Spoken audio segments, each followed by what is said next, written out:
Okay, so something huge is happening right now on basically every developer's laptop. That AI that used to just, complete a line of code for you, yeah, it's growing up fast. And it's making all of us ask a pretty massive question about what our jobs are going to look like. So let's get right into it. We're going to break down one of the biggest debates in tech today, the AI assistant versus the AI agent.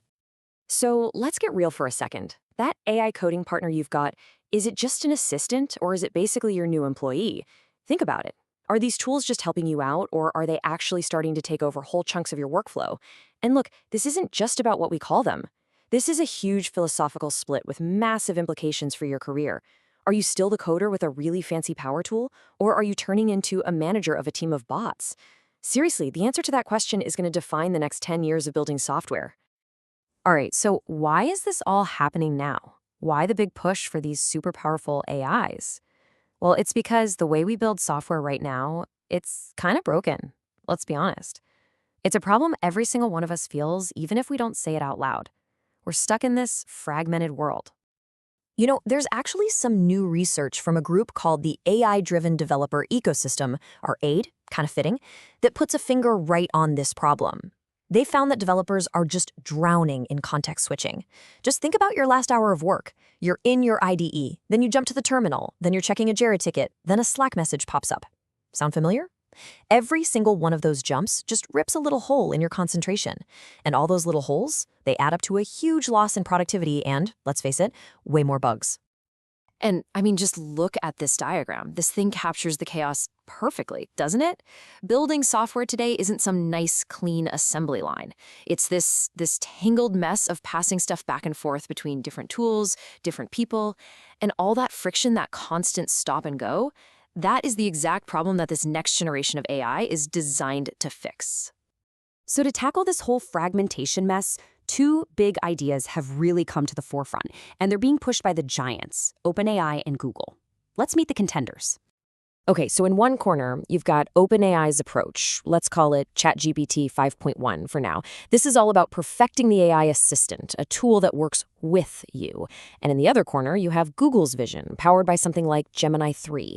Their whole idea is about an autonomous agent, an AI that works for you. See the difference? It's a really fundamental split in how we think about working with AI.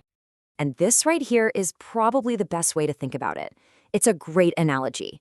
ChatGPT is like having a super sharp senior engineer sitting next to you. They'll review your work, give you amazing advice, but at the end of the day, you're the one at the keyboard. Gemini, though, that's like being given a whole team of super talented, super fast junior devs. You can give them a goal and boom, they'll go build incredible stuff. But, and this is a big but, you have to manage them. You've got to check their work. So this whole Google approach is built on a concept called agentic AI. And we're not just talking about auto-completing a function here. An agent can take a high-level command from you, something like, build me a new login page, and then it just goes. It'll plan out all the steps, write the actual code, fire up a terminal to run the tests, and even open a browser to make sure it looks right, all on its own. It's pretty wild. Okay, so that's the high-level philosophy. But what does this actually mean for you, day to day? Like, what's it actually like to code in these two different worlds? Let's break it down. First up, the assistant workflow. If you've ever used something like GitHub Copilot, you already know this world pretty well. You're in the driver's seat. 100%. You write some code, the AI gives you a suggestion, you look it over, and you decide whether to use it. It's this constant, tight little loop. The AI is your co-pilot for sure, but you are absolutely the one flying the plane. Now, the agent workflow on this hypothetical platform people are calling anti-gravity, it just flips the whole thing on its head. You don't start by writing code. Nope. You start by just describing what you want. You state a high-level goal in plain English, and from that point on, the AI agents just take over.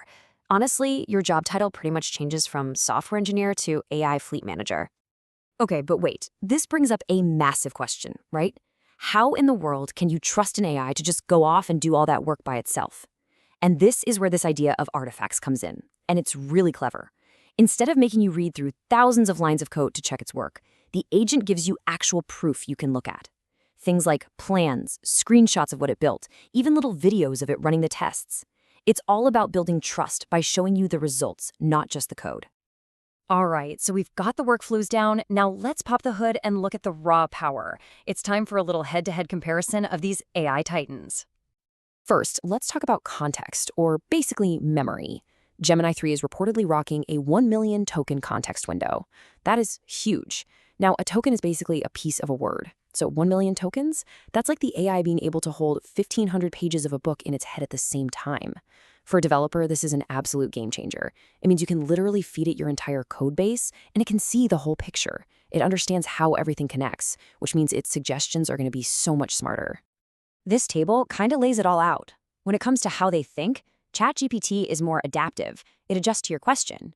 Gemini has this special deep think mode you can turn on for the really tough problems. We've talked about autonomy. It's controlled versus agentic. Total opposites. And even where you use them is different.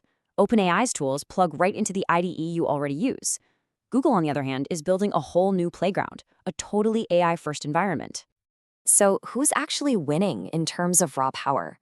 Well, if you look at the Ella Marina leaderboard, which is basically like a chess tournament where AIs battle it out, Gemini 3 Pro has a little bit of an edge. It was actually the first model to break a 1500 ELO score, which is a rating system from games like chess. So yeah, it's a super tight race, but right now, on paper at least, Gemini's got the bragging rights. Okay, so we've seen the tech, we've seen the philosophies, but what does any of this actually mean for your career? This is the most important part. Here's the bottom line, and listen close to this. It doesn't really matter which tool wins. The job itself is changing. The days of being valued just for being a fast, hands-on coder are numbered.